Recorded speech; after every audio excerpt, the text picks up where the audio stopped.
Kung tutuusin, wala namang kwenta ang ama mo eh. Kahit kailan, hindi ako binigyan ng kahihiyan. Mag-ama nga talaga kayo. Eh bakit hindi kayo pagpapalit ni Daddy? Wala kang ibang inatupag kundi pagpapaganda ng sarili mo? Anong gusto mo? Magmukmuk ako? Magmukha akong lausyang? Hindi naman sa ganun. Ang akin lang, sana alam niyo totoong kahulugan ng pagiging isang ilaw ng tahanan. Ang pagiging isang ina. Anak lang kita, huwag mong kasunin ang pagiging ina ko. Wala kang utang na loob. Isa ka patong ka! Grabe ka! Pati bata dinadamay mo. Mas gugustuhin ko pang hindi ikaw ang naging ina ko. Oo nga, may mga bahay, pera, magagaran sakit tayo. Yun naman pala eh, lahat nakukuha mo. Bakit ka pa nagkakaganyan? Wala kang kwenta! Ultimo na nagkasakit si Daddy, nasan ka?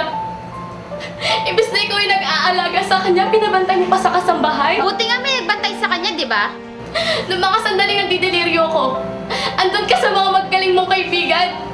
Tinext kita, tinawagan kita. Dahil sobrang taas ng lagnat ko, pero hindi mo magawang iwan yung mga magaling mong kaibigan. Kasi, kaibigan ko sila, nakikisama ako sa kanila, hindi ka marunong makaintindi. Kaibigan? Kami? Paano kami? Wala ka man lang pag-alala o pangamba? Kahit mamatay ang asawa mo't anak, kinahihiya akong sa dinami-dami ng nanay sa mundo. Ikaw pa yung naging nanay ko. Wala kang kwenta!